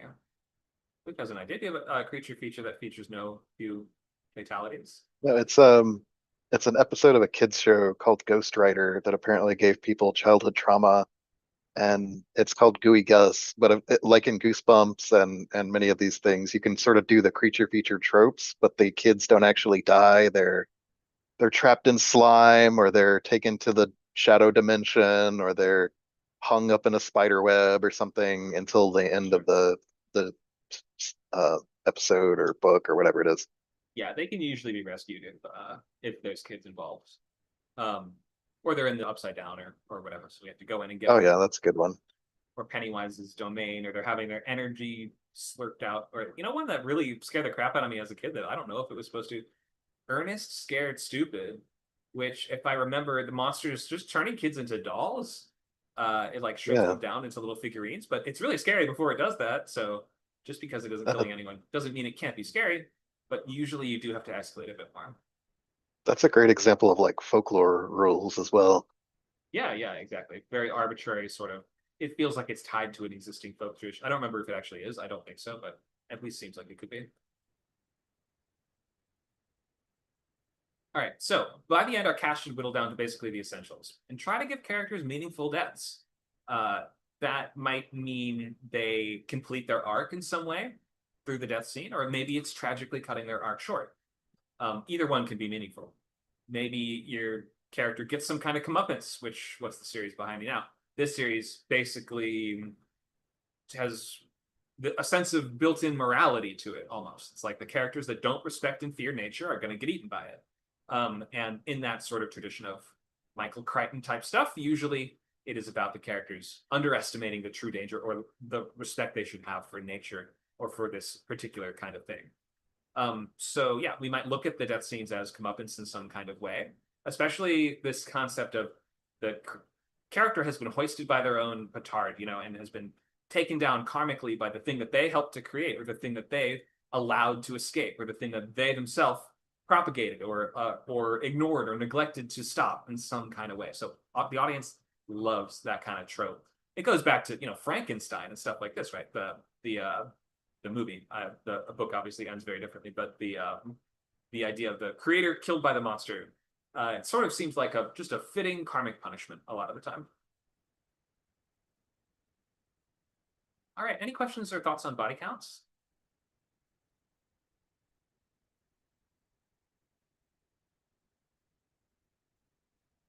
I'm just trying to think of more examples of movies with low body counts that are creature features. And I'm not really coming up with any. They usually have a very high body count. Yep, they might be out there. Not leaping to mind. I've seen a lot of these.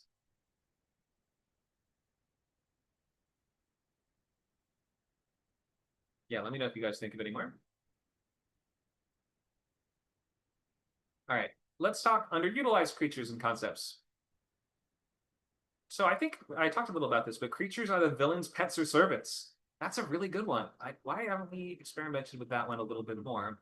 The collector did kind of touch on this with the villain being a collector of humans, but also it's referring to the fact that he's a collector of insects or arachnids, and he's got all these jars of scorpions and spiders and things like this that he sometimes uses to victimize his targets, but he doesn't exclusively use them. He also has pet dogs. He has German shepherds and an assault rifle and stuff like that too. So the villain and the collector actually uses a bunch of different tactics.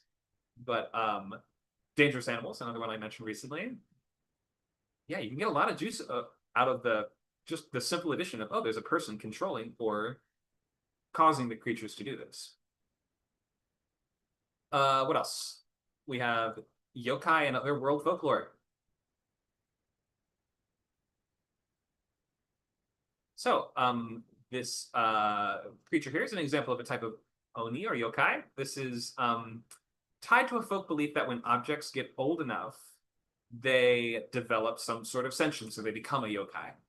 So the Kasa Obake or like different things like this. The umbrella is just I think it's 100 years. It's a 100-year-old umbrella. Or there's like a sandal that's 100 years old that has an eyeball right in the middle of it. Could be some interesting ways for us to use various world folklore concepts in horror and creature type movies, as long as you do your research, understand the origins. And then last, I want to bring up eels, microorganism colonies, and other deep sea weirdness. I just haven't seen enough of this. Maybe it's because deep sea stuff is expensive to render or to do the CGI or to make it a believable production utilizing them. But I think maybe use them in different ways. What would an anglerfish person be like? That would kind of be like a cool, some sort of predator that lures people in with some kind of like object on a line. Like what was it? The author of the movie Lure that we brought in from the Blacklist had a creature that was kind of like an anglerfish, did that sort of imitating luring people in on land kind of thing. That was a neat monster. Anything else you guys want to shout out? What do you think is underutilized, unexplored?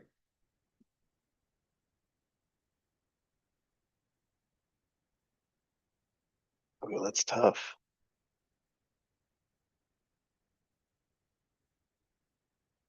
Yeah, I mean, you mentioned microorganisms. Those tend to be more like pandemic type movies than creature features.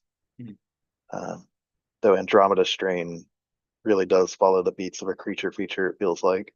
Sure. Well, you could think of even nanobot swarms. Is there a creature feature Oh, premise I in would that? love to see that. Black Mirror kind of touches on Absolutely. it a little, but not enough. There's this scenario called the Grey Goo Apocalypse, where like nanites basically turn all the matter on the surface of the Earth slowly into more nanites until there's nothing but nanites. Oh no. Now it's just Waterworld, but in an ocean of goo. That would be a fun like threat to have to stop. Sure. Robot Ocean. What else you guys got? Underexplored cultural traditions, folkloric monsters, real life animals. Oh, I'd like to see more Native American or American Indian type folklore monsters that aren't just cheesy Western bastardizations, if that makes sense. Yeah, that'd be great. I mean, we've seen Wendigo and Skinwalkers. There's lots of other stuff. Plenty of There's tons. yeah. A fair number of pretty scary ones too, like shape-shifting kind of like spirit monsters, like monsters that have both spirit aspects and also physical corporeal aspects too. Yeah, speaking of yokai, Right? not just as robots that seem more like animals. I agree. I am so tired of bipedal humanoid robots. I want animal robots, and That could be neat, yeah. crazy exotic designs. Like Horizon Zero Dawn. I think we explore that concept a little. Sure. You could pick any one of those and make a creature feature out of it, really. Definitely. Have you seen these like robot eels that they've made for like, I don't know, spy purposes? They can swim and they can like crawl under doors and up walls and stuff like that. Oh Jesus. Are they just trying to make a creature feature happen? Like they're just leaning into Oh, it? definitely. Yeah, you know the military is gonna like unleash a robot apocalypse at some point in the future. Oh, certainly. The Robocalypse. Dakota says African folklore cultures. That's another good one. Yeah, definitely. Would love to see more creatures drawn from African and Middle Eastern sources and religions and practices and even just animals. I really like coastal and tide pool creatures as well. That's what I wanted. This is I told you the producer that was like, I can't get excited about slugs. The movie I pitched him was just called The Tide, and it was about a group of underwater welders slash salvagers trying to make their way through a beached, rusty, wrecked ship, before the tide comes in, which is bringing all these mutated, like tidal sponges and slugs and starfish and stuff like that, kind of like The Mist, but centered on the like tide pool biome. Oh, that's fun. Parasites. I want to see more Parasite creature feature movies. Sure, sure, yeah. Did you read The Truth? I don't think so. It has had a movie in development for years. I don't know if it'll ever actually end up happening, but the premise is genetically engineered mutant tapeworms that multiply at like 100 times the normal speed. So like you get one of them, and then within like a few hours, you are infested with tapeworms, and you're just like guzzling, like trying to eat as much as possible. And they're bursting out of your skin and stuff. It's really disgusting. I bet it'll be That's a strong great. movie if it comes out. I don't know how. I mean, you have to do a whole very graphic creature feature with nothing but like 9 to 14-year-olds. So I don't know how they're going to pull it off, but seems like it would have been made in the 80s, but won't really be made now. Dakota mentions Polynesian and Slavic folklore in India. Yeah, I don't know if I've ever seen an Indian creature feature or a Polynesian one, but lots of interesting stuff, especially in the Southeast Asian region, which is not quite Polynesia, but I want to just shout out stuff like the Penanggalan, which we mentioned before from Philippine and Thai culture. So lots of great spirits and ghosts, especially from there. Lots of good monsters.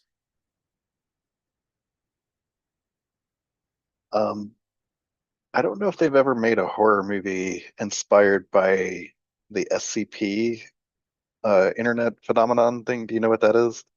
Yeah, so the SCP is kind of just like Men in Black, but for copy paste of monsters. Is that right? Kind of. There's like some facility. It's a whole list of monsters. They each have like very specific rules, and some of them are like universe-ending threats. Some of them are just like mild nuisances, or it's interesting though. There's definitely something you could tap into for a movie. Yeah, there's a Games million have already video games explored that this. have, yeah, games have Yeah. thoroughly explored the concept. But yeah, it's pretty similar to like Cabin in the Woods, Men in Black. Maybe there is a TV show or something in that idea. Let's do an exercise, and let's come up with some new fun ideas. And we'll move into our questions and open lab, where you can either pitch a creature movie idea, talk through some feature question you're working on, or share a log line or something like that. Okay, let's do a big list of creatures we've never seen a movie center on before. Just list them out. I have a bunch written out here. Harpies, I've never seen a harpy movie. Baboons, hippos, whales. What else you guys got? Just list them in the chat. I'll write them in.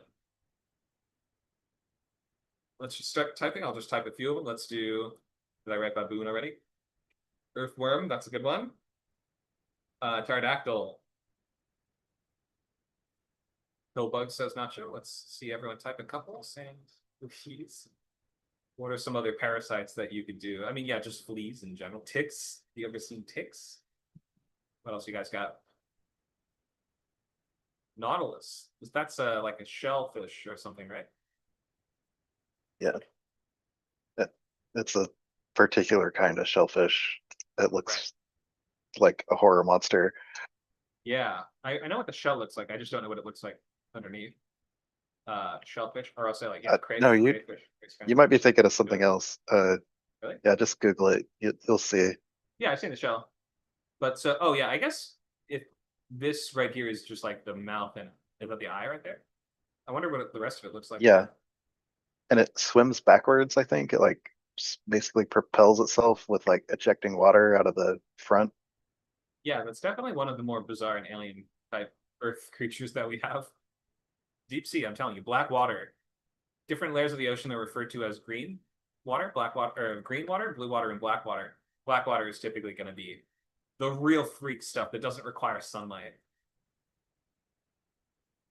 All right, what else we got? Horseshoe crabs. All right, crabs. Let's keep going. We've got a few more slots.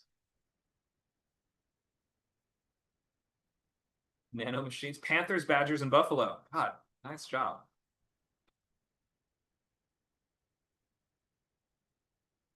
Buffalo.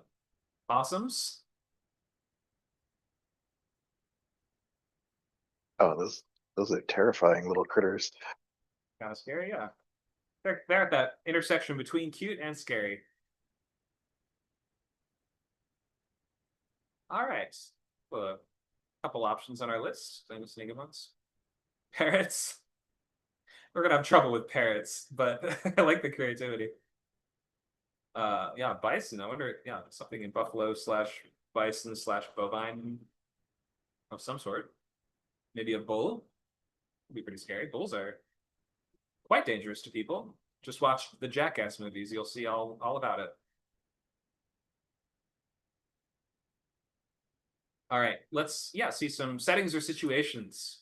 So the ones I have are moving train, fishing village, trapped in a laundromat. What else you guys got? A billionaire apocalypse bunker. Okay, apocalypse bunker. Let's see, space station from Nacho. What else you guys got? Movie theater. Okay, keep going. I've only actually ever seen one horror movie centered on a movie theater. What's with that? It's the Argento movie called Demons. I think from the early 80s. 85. So there's definitely something to be done with the movie theater. You know, I've always wanted to write a creature feature set in an aquarium as well. I just want to throw that out there. A hot tub, okay. Sewer. We have room for one or two more. Any other good locations? Bank, telephone booth, art museum. All right, I'm just gonna pick art museum. That's a fun one. I like that setting a lot. I wonder which creature would be attacking the art museum. I have Okay. seen a horror movie called Velvet Buzzsaw, but it's only like 50%.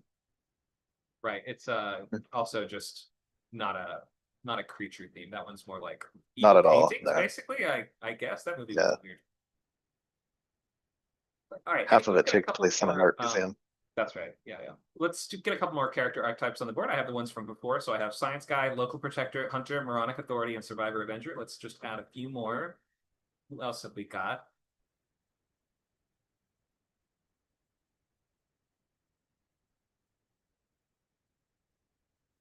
How about the person that needs to be rescued? Damsel role. Usually it's a kid in these kinds of movies. What else? Oh, just archetypes. Yeah, archetype. A villain. Okay, villain meaning like someone that created the monster, or someone trying to exploit the monster, or like what would their role in the story be? Um, maybe someone using the monster to do their bidding. Oh, sure. Okay, so we'll say monster collaborator or slash owner. All right, we'll do one more character archetype. Oh, Dakota mentions creator. That's a good one. Yeah, that's actually probably a little better than how I just phrased it. I'll put it on the board separately. Person that made the monster in the first place. Yeah, great.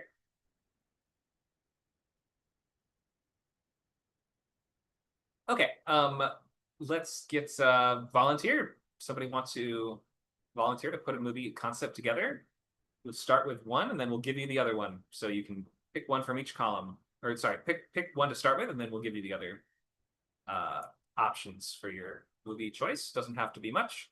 Doesn't have to be that worked out. Just give your best first impression as to what that might be. All right, anybody want to try? Let's I can go. Go ahead, Luke. Yeah, I'll go first. You guys are probably tired of listening to me. Oh, good. All right, which one do you want to start with? Do you want to start with a creature, a setting, or a character archetype?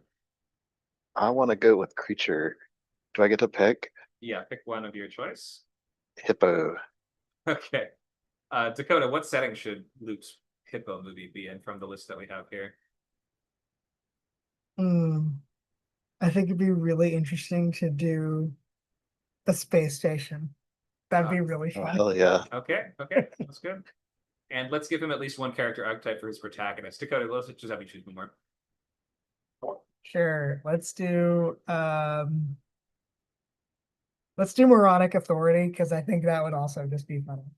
Okay, sounds good. So we got a space station. Your protagonist is a dumb authority figure, or at least starts the movie that way. They don't have to stay that way the whole time. And your creature is hippos. What the heck are hippos doing in space? All right, take it away. Okay. Hmm. The moronic authority figure is trying to solve some kind of problem that can only be solved by bringing hippos on board the space station. What would it be? What do hippos have like? No, they live in hot climates. The buoyancy. Okay, there's um. Oh, I know. They have a some kind of infestation in the water tanks, and these creatures are like, I don't know what hippos eat in the water. They eat just about everything. I think they're Um, omnivores, but but they usually they eat like plants in the water and then other smaller creatures. Like they have huge jaws. They can crunch down basically whatever they want. But I think they're herbivores first. If I'm wrong about that, somebody let me know. oh no, okay, I got it. He's an idiot. So they have there's like pirates like stealing the water from the space station, Okay. and he's like, all right, I'm gonna genetically engineer hippos to attack these pirates and protect the water, and surely and nothing can go wrong from this plan. That's not what I expected, but I like it. Okay, so it's sort of the equivalent of when game developers will include like a bug in their game. He's saying we're going to include hippos in our reservoir, so if pirates siphon our water, they'll also get hippos, and then the hippos will attack the pirates. Exactly. I love his logic. Or the hippos may even attack the pirates as they're siphoning the water, depending on how they have True. to do it. Yeah, yeah, good point. Just the hippo security almost. Okay, or Exactly. it could eat little aliens too if you like there's aliens in this setting. You know, we could need them for like pest control almost. Or I was also I like thinking, the God, I like pirate idea a little bit better, I think. the pirate is very silly. But the I mean, you're the one coming up with the idea, but I would just say the first thing that came to mind also is people transporting hippos to a new planet could also be, if you wanted a logical reason for Oh why there are yeah. hippos in space, like we're shipping Earth animals to our new colony. Might also just be a Fun. Disney justification, but the pirate thing's hilarious. Okay, so what's our movie? Your characters are already enacting a sort of over the top absurd security measure to stop the pirates. What's the movie? Do the hippos break out and attack the space station? Are we simply Obviously. following the pirates? Who are we with? Yeah, so the hippos are too good at their job, and when the pirates attempt to siphon the water, the hippos get a taste for blood and they go on a rampage and break out of containment, and now they're hunting everyone and it's chaos They're hunting everyone on the pirate ship or on the space station, the civilians. on the space station. Oh, they are. Okay, so it's backfiring pretty in a big way. The security Yeah. countermeasure is in fact being turned on us, and the pirates have allowed them to escape their containment. But they can't tell who's a pirate and who's not. They're just hungry, hungry hippos. Yeah, and we could have our you know, dumb mayor archetype have to team up with like the leader of the space pirates, you know, to by and they have to work together to solve the problem. Sure, sure. It's either that or we team up with the hippos, and we're like, the pirates have us cornered. We need to tame the hippos and teach them how to work with us to defeat the pirates. That would be Or good. it could be like one hippo, like he teams up with the space pirate leader, and they have to use some kind of like Neuralink to capture the biggest, meanest, baddest hippo and fight and kill all the other hippos. This feels like an adaptation of some like lost cartoon or something like that, or like a food I have product. no Or idea. it feels like this is an adaptation. Like sometimes when you make weird enough choices, it starts to feel like that has to be based on something, right? Nobody would just come up with hippos in space, but here we are. Here Right? we are. Some good choices there. So yeah, you're doing sort of like a Die Hard type of setup where we're trapped on the station with the hippos that have escaped, and of course your main character has the responsibility to bring order back to chaos because he's the one that first of all implemented them, and so needs to clean up his own mistake and redeem himself. And second of all, he needs to secure the station so that everyone lives. Sounds like tomatoes. Yeah.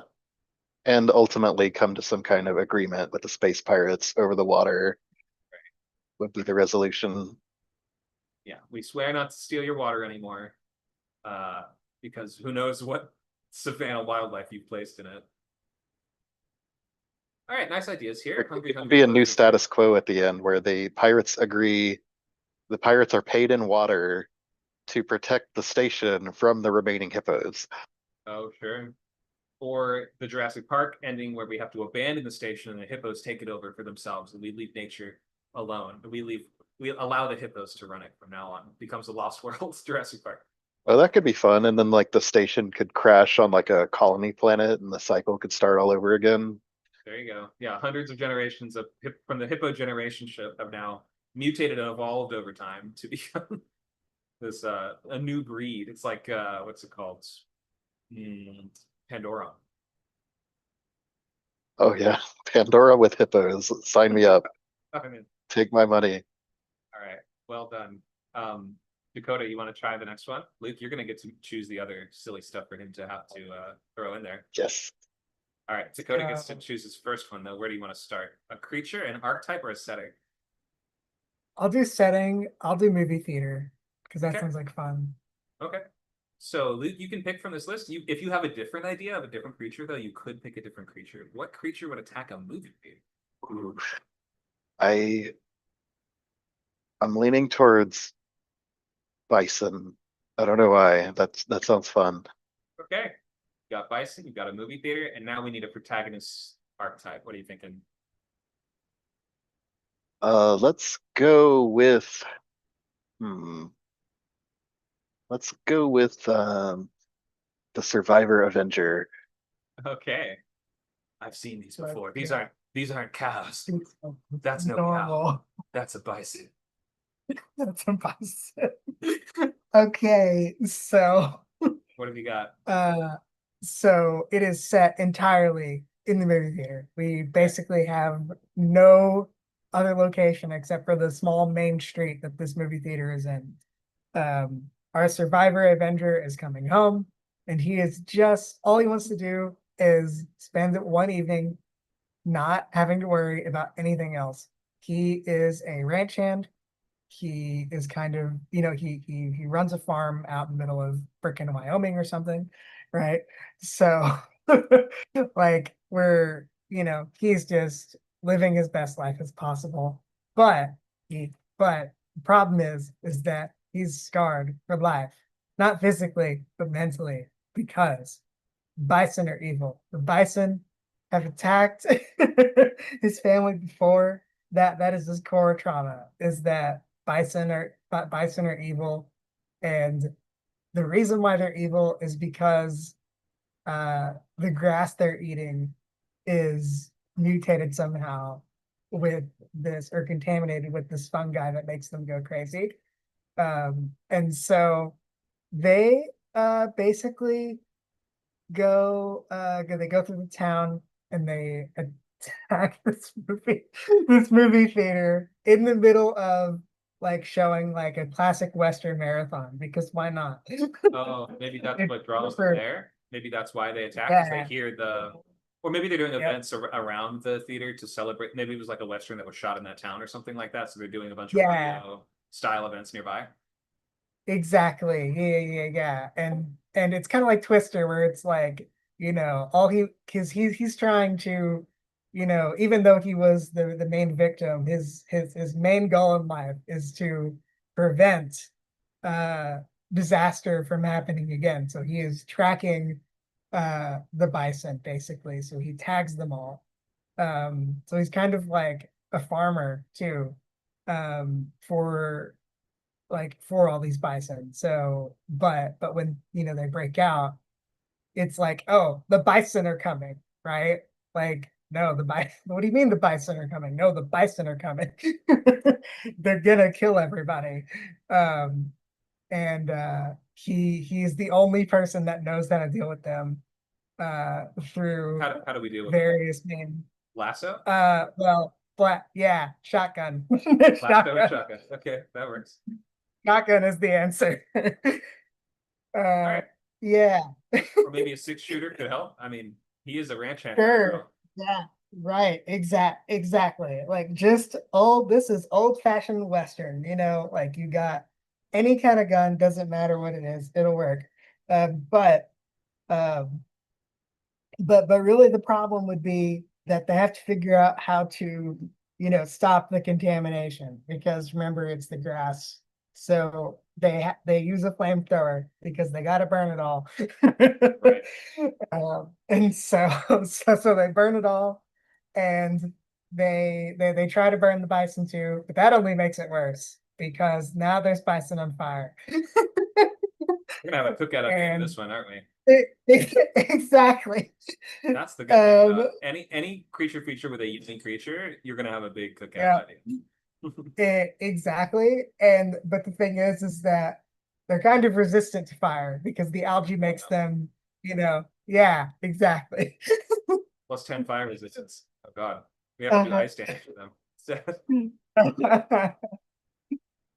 Uh, okay, I think I'm but with you. yeah, I think I get the basics. I mean, the challenge would be that bison would have trouble fitting through a lot of doors. So that would maybe make me sure. think that it's like the protagonists are trapped in the theater and the bison are kind of like in a herd all around it, maybe like zombies almost. Right. So we can't get Right, out right, right. without getting attacked by them. Maybe they're grazing or whatever. They're trying to break into the building. They could maybe get in through certain openings. Even like a movie theater would Yeah. usually have wider double doors in the lobby at least. Right, So they right. might be able to get in, but yeah, your characters will have to really barricade themselves in parts of the theater, and I think a lot of it would be them trying to get out and get to a vehicle. Yeah, absolutely. And like and depending on what kind of movie theater it is too, like there's always a shipping area too, right? So there could be Oh, right. that. Like they could break into the kitchen or whatever, right? Sure. It just Yeah. kind of depends, Yeah, if it's right? an Alamo Draft House or a Cineplex or one of these big ones like that, there's lots of places they could get in and lots of places they could go. Sure. But it could be where like if they do get in through like a door, like if there's a bunch of them, they could bust through the wall depending on what the wall's made of, right? Sure. And just destroy screens. Yeah, Oh, that's gonna cause some damage to the carpet in that one. oh, oh, sure. Yeah, Sure. steam clean that whole building. So I picture just bad, like, gouging and just so many so Trampling. much upholstery, so Sure. much upholstery, stampeding, Right on. All right. Thank you for taking a swing at that one. Nice job. I see a question in the chat from Oliver saying, am I allowed to make my presence known? Hi, Oliver. Welcome. We are just going into the last Hello, portion. yes. Hi. Hi. Hi. We're wrapping up How's with it going? questions. It's going well. We're doing Oh. questions, and then we're going to go into our open lab for today. So let's start by opening to any questions about the class. Oh yeah, sorry, Luke, we do have to move ahead into our final segments. We're down to our last 15 minutes here. Anyone want to ask a creature feature question? Could you just go over the things that sort of don't make a creature feature again? Because I missed part of that. So this is my definition. Some people will have different definitions of this, but I will say this isn't going to include zombies, ghosts, vampires, werewolves, for the most part, robots. We're going to exclude anything that's human or that acts with a high level of human type intelligence, or anything that is so far beyond human intelligence that it approaches the point of being a Lovecraftian god. What else? Anything that S2 friendly, nice or non-scary monsters, shapeshifters or demons can kind of go either way. I'm guessing space vampires or that kind of thing. Yeah, you don't see aliens on here, but if it's like alien, any one of these things, it probably doesn't count. It can depend. Yeah, it just matters really what level of intelligence and acuity it is acting with. The closer it gets to human behavior, the farther it gets from creature feature. So I think aliens can totally count. All right. Anything else you want to add to that one? No, I think that covers it. Okay. Thank you for that question. Let's go back to our questions. Anything you guys want to ask about the topic today?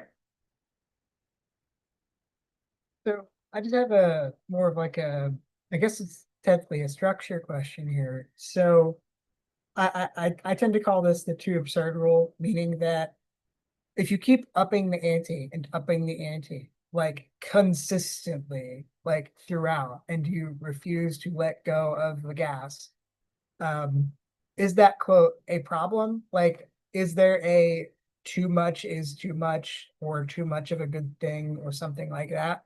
Right? If it's just nonstop crazy, is that a problem with this particular genre? Sure, good question. So it can be. There's kind of two ways to approach that. One, you have this sort of power ceiling that you set up early in the story, which is usually like a boss, like the alien queen that we sort of reference earlier in Aliens, but we don't actually encounter her until later. But we understand that's either the source of this, that's the most powerful one of the aliens, or that's the leader figure for them. So when we kill that one, then the other ones are no longer a threat, right? So it's helpful if you have some kind of like end goal in mind in terms of your escalation that you can seed earlier. So you will want to foreshadow this as much as possible. Otherwise, if you keep just getting your amping up the danger, adding more creatures, adding different types of creatures up until the end, then yeah, it can go too far and it can feel like they're just respawning enemies in a video game, basically, or like they don't feel realistic because it feels like there's just an unlimited number of them, or they can do anything, or we're not making any progress in defeating them, or something like that. So that's going to be your biggest problem when it leads to the sense of lack of progress. If it seems like no matter what we do, there's always another monster, then it doesn't feel like we're really defeating a finite number of enemies. So yeah, just watch out for anything that feels like it inhibits or damages that sense of progress.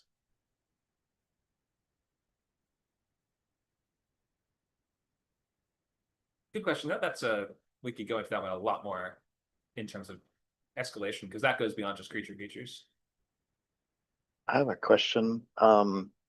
Using evolution or annihilation as examples, is there a such thing as like a creatures feature where there's just various crazy different monsters?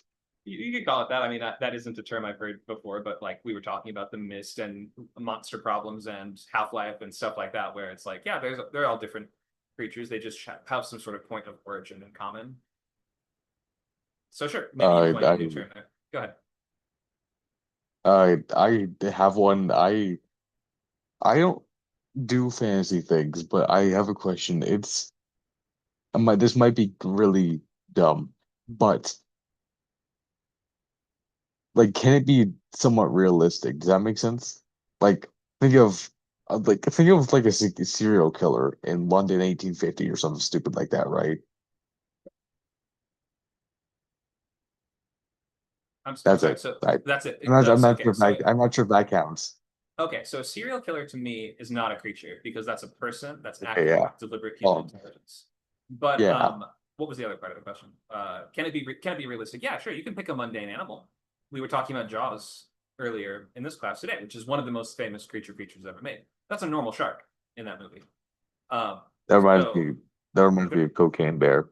yeah, cocaine bear is another good one. That's a mundane animal that has been made a little scarier because it has been modified by doing a lot of drugs. Drugs. Or you can pick other creatures and modify them with science in various ways, or you could say this is a mutated version of that creature or something like that. But yeah, there's definitely a tradition of realistic, mundane creature features. It turns out there's lots of scary animals on Earth to choose from. Oh yeah, definitely. I'm just asking that because like I don't know. Actually, that's kind of weird because I normally don't do. I'm not good at writing anything with animals. I'm not good at anything writing fantasy. I'm not good with anything. I do a lot of historical stuff. So Well, yeah, either historical or like just stuff in the past, obviously. right. Well, yeah, historical creature features could work as well. Sometimes they work even better because people have less access to resources to combat the threat, or they don't have, the ability to just Google what is the monster. Yeah, no, definitely. I mean, I that's kind of what I do. I feel ashamed after you say that, but that's kind of what I do either way because it's historical, right? And obviously I put a fictional twist onto it. I mean, if I'm gonna make a if I'm gonna make a story about let's say just random people in poverty, stupid like that, something like that, I would say, government. Because hell yeah, why not, right? Government would And be that's the most that's the the threat or monster. I don't know. I don't know. Got it. Got it. Okay. Pretty much. Which makes Pretty I much, have an yeah. example along those lines. It's a subgenre of horror called the Melt movie that not many people are familiar with, and the movie's called Street Trash. I know. And it's the villains are these people that like poison alcohol, and I think it's a company, and they give poisoned alcohol to homeless people that melts them. Yeah. Weirdly, a whole like video nasty subgenre of just movies that center on people melting in various ways. I don't make this up. All right. So let's see. Any other questions before we look at our open lab topics for our last few minutes?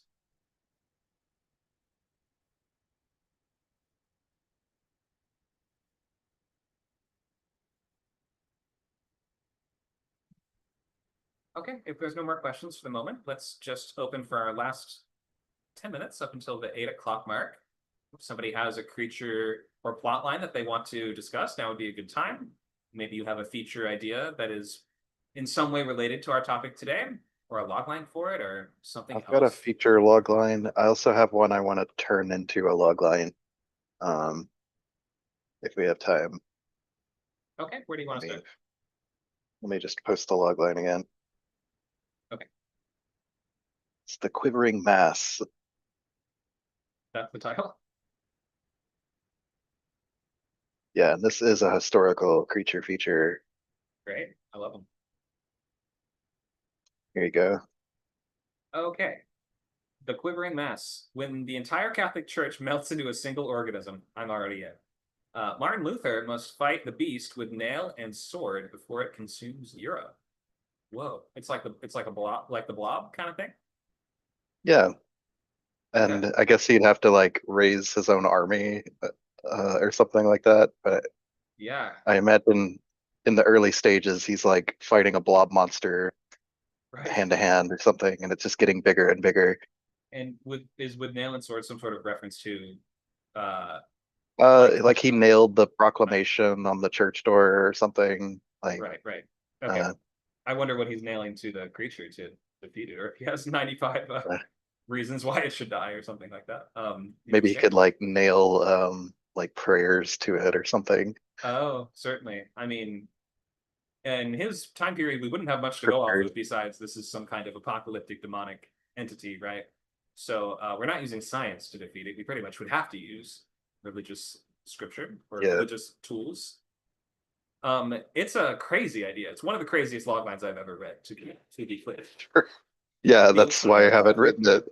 Melts into a single. What does that even look like? The entire Catholic Church isn't all in one place. So how does it all melt into one organism? Yeah.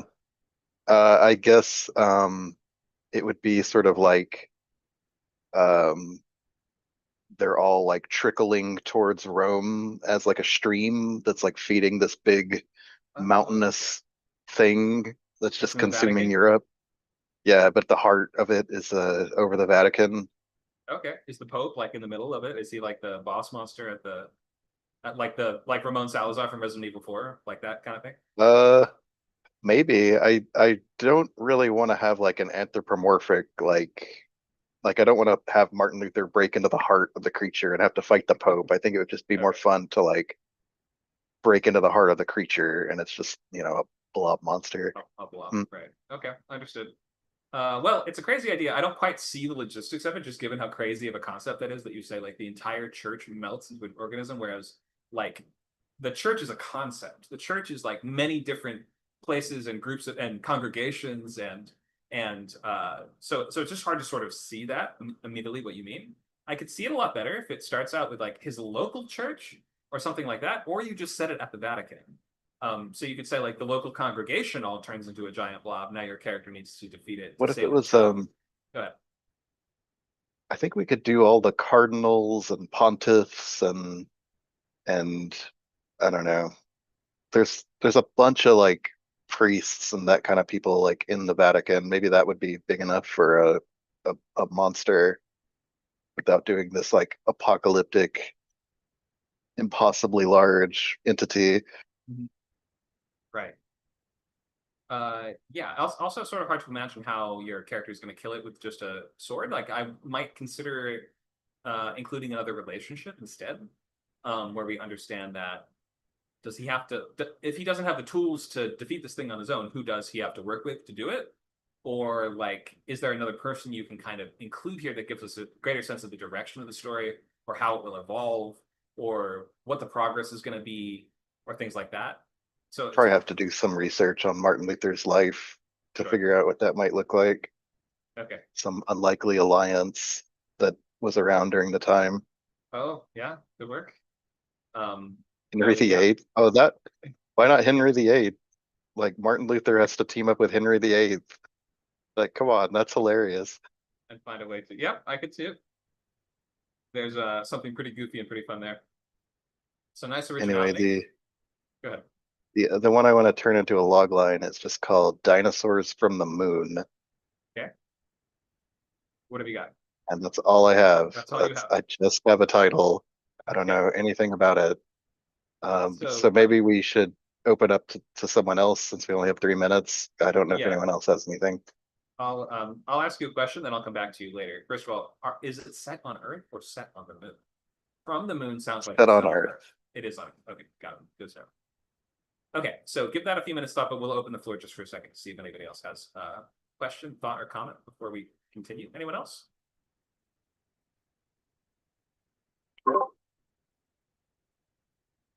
Earl, do you want to speak up? Go ahead. Well, I already pitched this idea to you guys. Destroyer of Worlds. It's Godzilla meets Dread. It's kind of like a account of a family that witnessed a disaster of a giant monster destroying the city and how that negatively affects the people in the city around them. Did you say meets Dredd, the Judge Dredd movie from 2012? What was the comp? No, Godzilla meets Dread. It's this 80s British drama that talks about the realistic what will happen if a nuclear war's acted out. Well, Threads. And- Threads. Yes, I know Threads. My bad. I heard the wrong thing. Okay. Yeah. So it's all about the aftermath of a kaiju attack, you're sort of saying? It's a drama about people after a kaiju attack? It's like no, it's it's like it takes place it's during the monster attack and following after which. Okay. So in the aftermath of a kaiju attack, you're saying that's where the movie really happens. That's where like the story gets going. Yes, after the monster, yes, we witnessed the monster attacking the city. Then after which, this is the aftermath of what people have to deal with. Okay. So what's your protagonist goal then? I guess the goal of the protagonist is just to survive this, this, to survive. Because now the world that they know is no longer the same, and this is a destruction that even they can like fathom. Okay, so is it all following your character as they try to like get out of a city or like get out of their like country or go somewhere else? Like what exactly? I would just, it's okay if you don't know the answer now, but for Yeah, a story I like know. that's okay. So yeah, just in continuing to develop this idea, try to figure out more than just survive. What is your character's actual goalpost? Because surviving could mean we have to barricade in place for a certain amount of time. Surviving could mean we need to get to a certain place. Like Cloverfield is a story kind of like this, right? In Cloverfield, the character's trying to rescue his girlfriend and get out of the city. So we have sort of two objectives there. So try to funnel that and focus that objective of survive into something a little more tangible, and we'll understand what we're really watching the characters do over the course of the movie more. Okay. But the basics are definitely there. So the aftermath of the kaiju attack, that's a cool idea that I've never seen really explored before. So nice work. Thank you. Thanks for sharing. Okay, we're a little over time. Any last questions, thoughts, ideas? We can do one more.